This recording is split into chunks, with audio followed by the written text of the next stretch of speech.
লোকটি তার X-ray vision পাওয়ার দিয়ে দেখলো একটা কলম থেকে সোনালি আলো বেরোচ্ছে। সে তার গার্লফ্রেন্ডকে নিয়ে দোকানদারের কাছে গেল এবং বলল, ভাই এই কলমটা কত টাকায় দেবে? দোকানদার বলল $5000। লোকটা অবাক হয়ে একটু হেসে বলল, থাক ভাই, লাগবে না। সে চলে যাচ্ছিল, তখন দোকানদার বলল, আচ্ছা তোমার জন্য $4000 ছেড়ে দিচ্ছি। লোকটা তখন বলল, $100 দিলে তবেই নেব।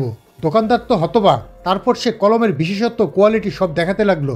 অনেক দর কষাকষির পর শেষমেশ লোকটা সেই কলম মাত্র $100 কিনে নিল।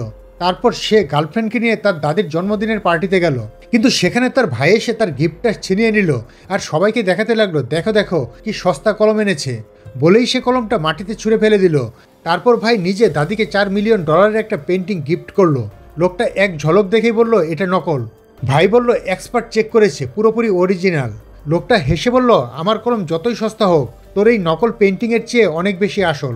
ঠিক তখন ওই পার্টিতে একজন বিখ্যাত আর্ট এক্সপার্ট এলেন।